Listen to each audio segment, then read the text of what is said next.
Maka dari itu pilar daripada Nahdlatul Ulama adalah al-ilmu. Milo NU disebutnya Nahdlatul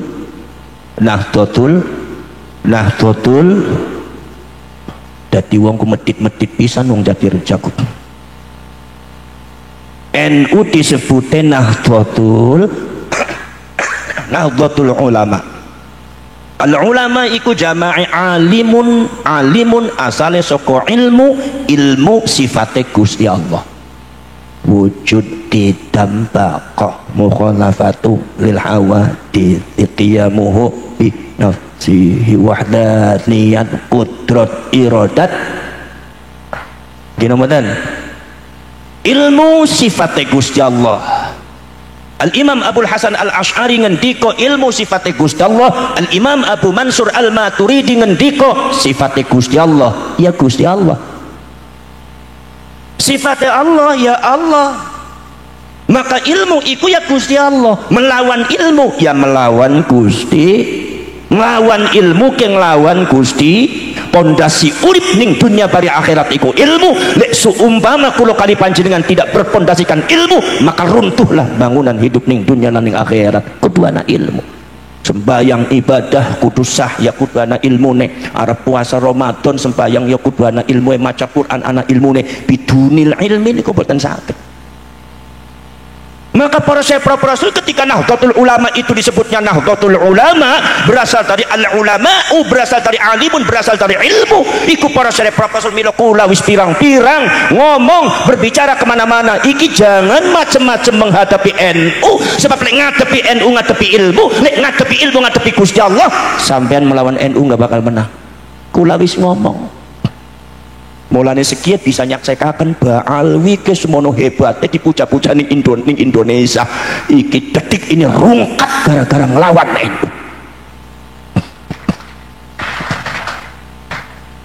Sampean keblok ngebloki siapa? Anak kiai lagi kempong dikebloki. Kula lagi esuk-esuk ning Brebes dingin kulai keburu-buru. Begitu cari uangnya ngomong Kus monggo Kus daharkeun cari kula wis engko bae kula ditunggu ning Ki Asfuri bari mbayai makruf amin kula bangkat permen cari supire ngomong Kus niki mengkene mangane teng pundi engko bae nang omahe Ki Asfuri. Begitu tekan nang omahe Ki Asfuri ora dijak mangan kongkon ngomong dingin nasibe Kiai Nom gue enak temen jare gitu. Mungkin apa mboten iki panas. Maka ini para syekh para rasul Nahdlatul Ulama karomah ono ning ilmu, kehebatan NU adanya di ilmu, keutamaan Nahdlatul Ulama anane ning ilmu. Mila jare Kanjeng Nabi ngendika pilar daripada kehebatan daripada umat Islam ono loro, ilmu bari zuhud sing punya ikhlas lillahi taala. Mulane jare Kanjeng Nabi ngendika halaku ummati bi syai'aini, ancure umat isun bari rong perkara. Dua perkara, ketika dua perkara ini sudah ada pada umat saya maka hancur umat saya. Ini yang bicara adalah nabinya, ini yang bicara adalah Rasulullah. In huwa illa wahyu yuha. Sahabat tanya, dua perkara itu apa ya Rasulullah? Nomor pertama, tarkil ilmi, meninggalkan ilmu. Ora gelem nyekel ilmu, ora gelem nyekel sing gawe ilmiah. Tarkil ilmi, meninggalkan sifat-sifat keilmuan. Kalau seumpama kita semua sudah meninggalkan keilmuan, sampean bakal ditinggal bareng Gusti Allah, sebab ilmu adalah Allah dan sifatnya Allah. Milih NU jangan sampai berani-berani meninggalkan ilmu. Ketika meninggalkan ilmu saya yakin Allah akan meninggalkan NU. Ojo Mbah Hasyim Asy'ari, Mbah Abbas, Mbah Wahab semua adalah ulama bil ilmi. Ojo lok mecehaken keilmuan. Kenapa sebab? Kata Rasulullah mengatakan idza raddallahu 'abdan hadzar 'alaihi al-ilma. Ketika Allah menolak sehambanya, ketika Allah tidak suka sama hambanya, ketika Allah akan mengusir hambanya, sejak di dunia dia sudah dihindarkan dari ilmu. Orang gelem nyekel ilmu, beli gelem kecelan ilmu, tidak mau memegang ilmu, itu pertanda orang tersebut nanti di akhirat akan diusir oleh Allah. Iki dawuh Kanjeng Nabi, Pak. Ki melongo sampean melongo ngerti ta melongo keder. Dikasih melongo gawe keder yang sing deleng. Betul lah betul. Betul lah betul. Nih ilmu. Maka saudara-saudara sekalian, bila ilmi dengan ilmu, hancurnya umat saya dengan dua perkara. Satu, tarkil ilmi wa jama'il mali. meninggalkan ilmu, meninggalkan hal-hal yang bersifat aspek keilmuan, dan mengumpulkan harta, menumpuk harta. Kalau dua sifat ini ada pada diri orang Islam, Kanjeng Nabi dewek ngomong hancur. Maka hati-hati sing dari pengurus NU. Pengurus NU kudu wong sing paling ngerti ning NU, bukan orang yang paling NU.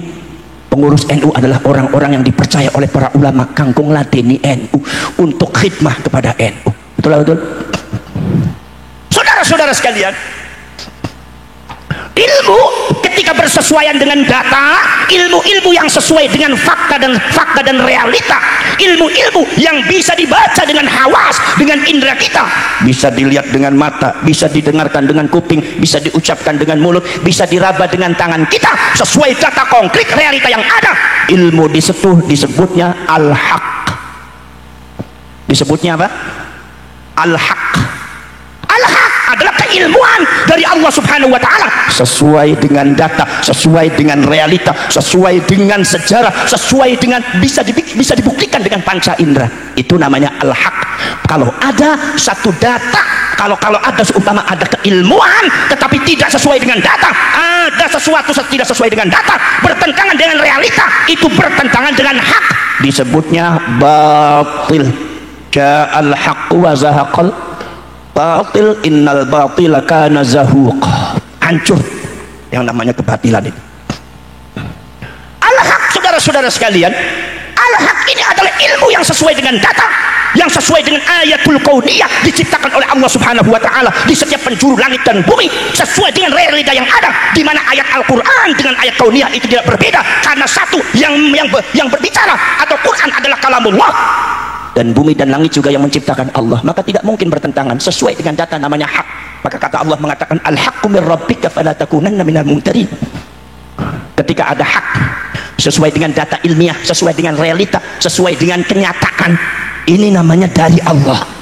Dari Allah. Allah kadang-kadang menunjukkan yang hak. Kata Allah mengatakan wa yurikum ayatihi la'allakum tatafakkarun. Allah menunjukkan kepada masyarakat Subang satu data, satu kenyataan yang sekarang sedang terjadi para sahabat prosedur, sesuai data kenyataan. Ini yang menunjukkan adalah Allah kepada orang Indonesia. Maksudnya apa? Maksudnya la'allakum tatafakkarun. Maksudnya kita semua supaya berpikir, jangan marah. Bagaimana itu Ba'alwi nasabnya, bagaimana filologinya, bagaimana genetikanya, bagaimana ajarannya. Allah sudah menunjukkan kepada kalian di era digital ini, dengan satu akses kitab dan informasi tentang mereka dan perkembangan mereka, sudah bukan puluhan kitab, ratusan bahkan ribuan kitab bisa diakses oleh kita. Sesuatu yang tidak bisa dilakukan oleh mbah-mbah kita, termasuk mbah saya, Mbah Abbas. Mungkin kitab-kitab yang dimiliki oleh saya yang tentang masalah yang berkaitan dengan Mbah Alwi, mungkin mbah saya, Mbah Abbas belum punya, tapi saya bisa mengakses. Karena apa? Eranya sudah berbeda. Kalau saya mengatakan saya ke Jakarta, dari Buntet ke Jakarta 2,5 jam sudah saya nyampe. Apa sebab? Sudah ada tol, tinggal ke sana saja lurus. Saya bilang mbak saya, Mbak Abbas tuh kalau mau ke Jakarta itu 15 jam, 17 jam. Karena apa? Bukan berarti saya lebih hebat dari Mbak Abbas. Eranya beda. Dulu belum ada mobil, dulu belum ada tol. Cara berpikirnya ke arah situ. Kalau Mbak Abbas zaman dahulu 17 jam, 15 jam, itu karena memang eranya seperti itu. Dipaksa suruh 2,5 jam, ya nggak bisa. Begitu juga zaman Mbak Hasim. Ini era teknologi. Akses daripada kitab-kitab tentang masalah yang berkaitan dengan Mbak Alwi, masalah dengan habaib, begitu juga ajaran-ajarannya bisa kita ambil dari mana saja. Ribuan kitab bisa kita baca, karena kita ada era internet, langsung klik, langsung ribuan kitab datang. Disinilah saudara-saudara Nahdlatul Ulama harus bijak menghadapi fenomena ilmiah ini. Disinilah Nahdlatul Ulama tidak boleh berpegang pada hal-hal yang tidak bersifat ilmiah.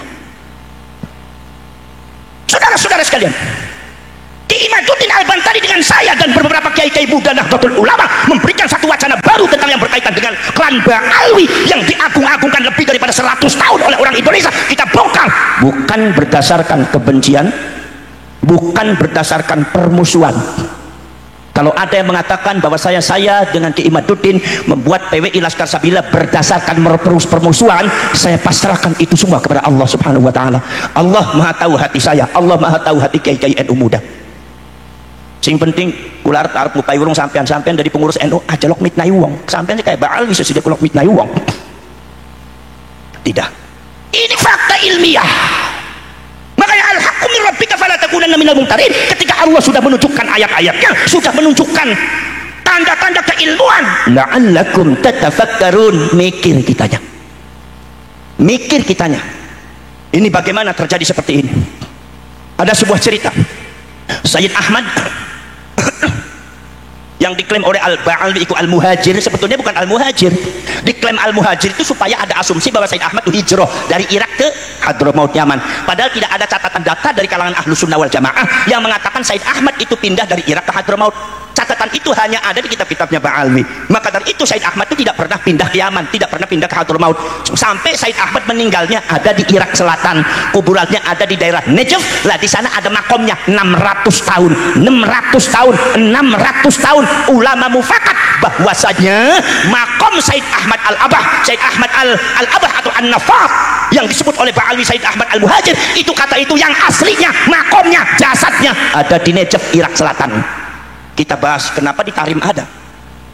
Ternyata begitu dicari, ternyata asalnya dari halusinasinya salah oknum Ba'alwi, bahwasanya dia mencari makamnya Sayyid Ahmad. Ternyata aku lihat ada cahaya jatuh dari langit ke bumi, kemudian saya yakin di situ adalah makamnya Sayyid Ahmad. Dibuatlah makam Sayyid Ahmad Al-Muhajir. Diklaim bahwa Sayyid Ahmad itu adalah pindah ke Hadramaut. Saudara-saudara kalian, itu makam yang ada di Tarim tidak ada jasadnya 600 tahun. Ulama sudah mufakat, para ulama tarikh Ahlus Sunnah wal Jamaah sudah mufakat, Sayyid Ahmad makomnya ada di Irak Selatan.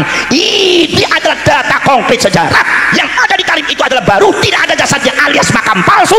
Tapi kenyataan kita melihat masih banyak kiai NU yang ziarah ke Tarim.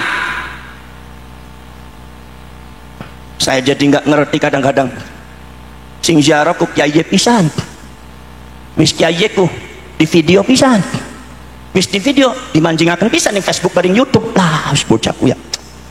Ini saya sangat sayangkan. Sebetulnya sebelum ziarah itu dikaji dulu ilmiah, yang benar mana, dikaji dulu sejarahnya. Namanya al-haq, memunculkan al-haq itu namanya as-sidqu. Memunculkan yang hak namanya as-sidqu, jujur. Orang jujur itu adalah orang yang mampu memunculkan perkara yang hak sesuai dengan data sejarah, dengan data kenyataannya bagaimana diungkapkan, namanya as-sidqu, jujur. As-sidqu itu sifatnya para nabi. Maka dari sifat as-sidqu ini para nabi diperintahkan oleh Allah membawa misi. Apa misinya?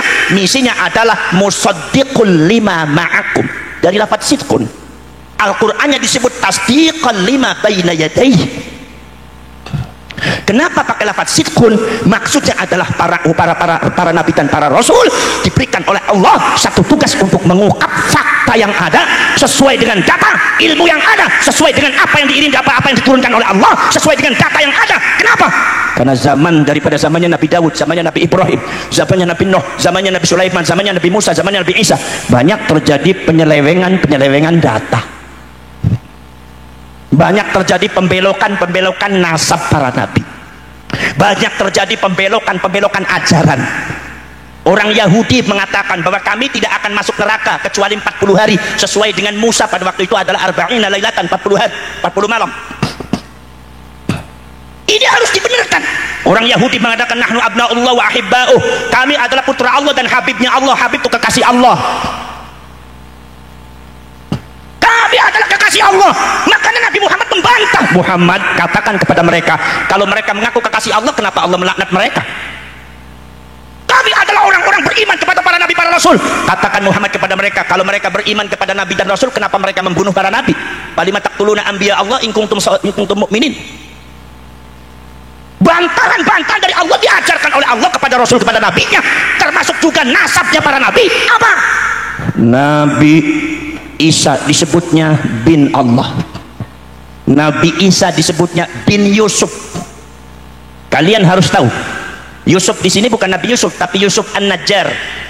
Yusuf An-Najjar ini adalah seorang soleh yang khidmah kepada Baitul Muqaddas bersama Siti Maryam, ibunya Nabi Isa. Kedua-duanya orang soleh dan orang solehah.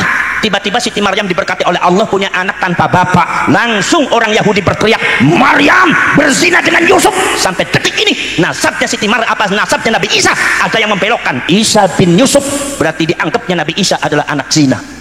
Ini harus tasdiqan lima baina yadayhi. Nabi muncul, Rasul muncul. Rasulullah SAW apa? Meluruskan nasabnya Nabi Isa, meluruskan nasabnya Nabi Uzair, meluruskan fitnah yang ada, yang terdapat pada Nabi Daud, di mana dikatakan Daud merebut istri orang, sampai ceritanya tersebar sampai di buku-buku sejarah Nabi Daud. Katanya Nabi Daud itu merebut istri orang, suaminya suruh perang sampai mati, istrinya direbut.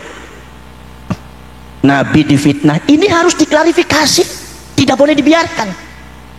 Saudara-saudara sekalian, tidak boleh dibiarkan, tidak boleh dibiarkan. Sulaiman difitnah apa? Nabi Sulaiman itu adalah tukang sihir, dembong sihir. Fitnah ini terasa kawit zamannya Nabi Sulaiman sampai zamannya Nabi Muhammad. Nabi Muhammad ketika itu mengumumkan nabi-nabi dan rasul yang wajib diimani. Nabi Nuh, Nabi Isa, Nabi Adam, Nabi Daud, kemudian Nabi Hud, Nabi Zulkifli, Nabi Saleh, Nabi Yahya, Nabi Zakaria, kemudian Nabi Muhammad SAW menyebut Nabi Sulaiman. Ketika Rasulullah menyebut Nabi Sulaiman, orang Yahudi berteriak, Muhammad tukang sihir, sihirnya berasal dari Sulaiman. Fitnah itu terasa sampai zamannya Nabi Muhammad.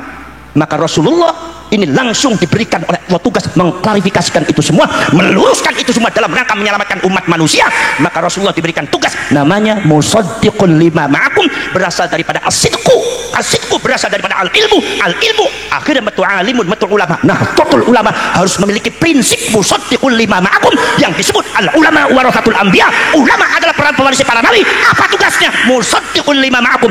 Apa yang terjadi di kalangan masyarakat kudu titen. Fenomena yang terjadi di kalangan masyarakat harus terjun.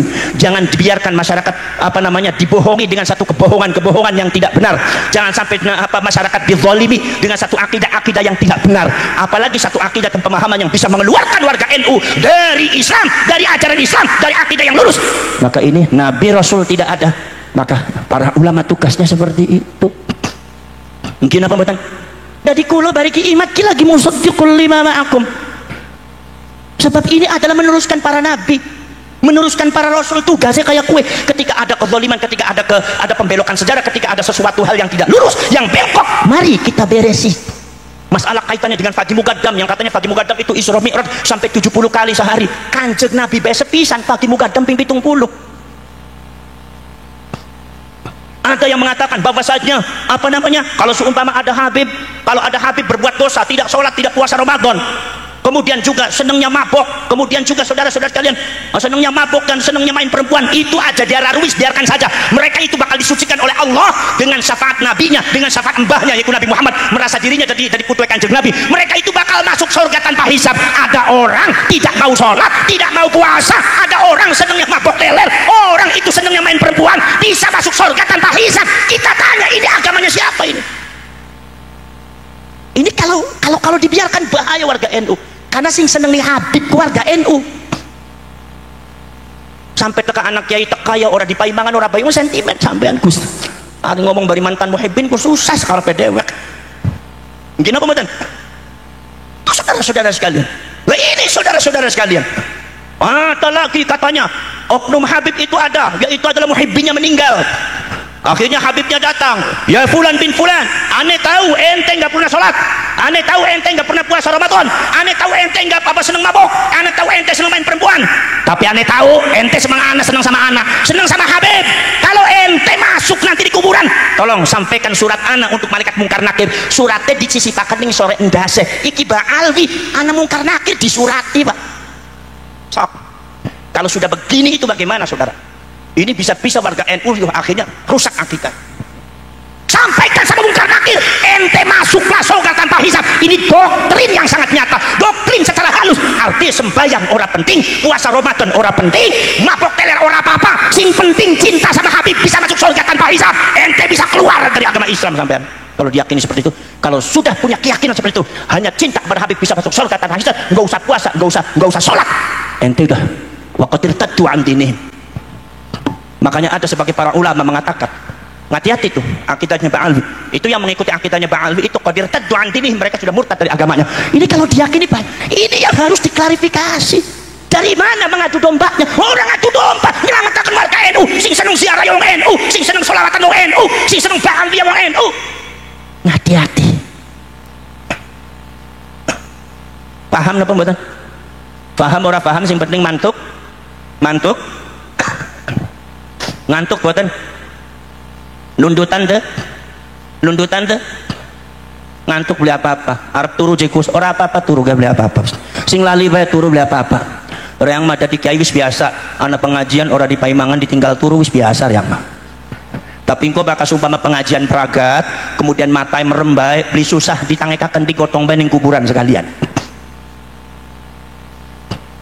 Paling enak iku teko ning pengajian merem melek turu tetep oli apal temen balik nggowo ilmu ake oli ajaran apa maning jagong bari mangan bungkusan sing orang ngomong dipae bungkusan sing ngomong dipae sedotan.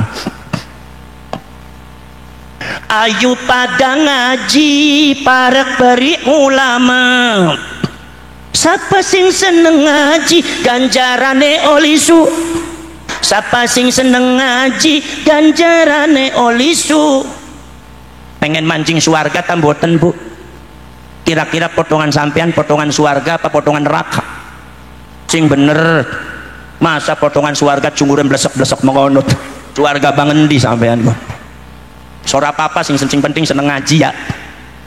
Ayo pada dedonga besok mancing suarga Allahumma yen ana pengajian ayo pada teka aja pada lunga sampai pragat donga baka donga durung pragat aja bubar ya bu ya. Biasanya ibu-ibu biasanya sohibul bubar siapa sing bubar tek donga kakaning reang laki pada kawin maning ya. Iki arane sholat sayang si sungguh sayang ganteng tara sembahyang Nabi Yusuf ganteng tapi rajin sem Siti Zulaikha gelis tapi rajin sem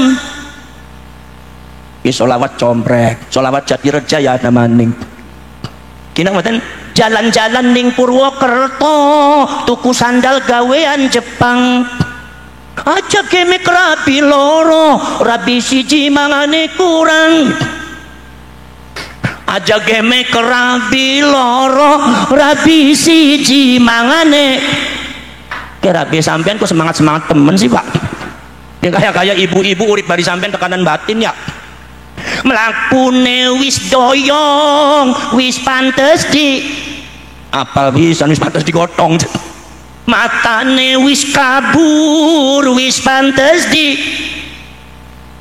awake pada garing pengen kawin kebiasaan cangkem ora bisa mingkem wis kudu di hati-hati ku jare ibu ngomong wis bapak aja macem-macem dari wong lanang ku katur wis pantes dipendem bae bu ya jare bapak yang ngomong jadi bini jangan bawel kerjaannya cuma kagak ada duit rewel asal banyak duit nem asal getok pakai ketupil lakinya disuruh ngepel besok masuk ke neraka wel tampang kayak wewe syukur ngaku dewek syukur ibu-ibu ora dirasane ning kula ngaku dewek syukur sing nganggo kudunge plengsat-plengsot wewe gombel temenan gitu mungkin apa mboten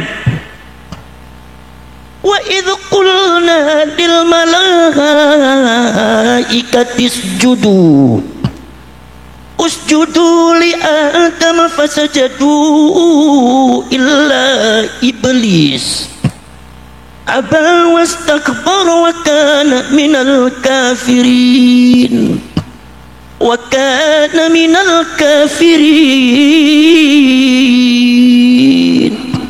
Sadaqallahul azim wa sadaqa rasuluhun nabiyul karim wa nahnu ala dhalika minasyahidin wa syakirin walhamdulillahi rabbil alamin.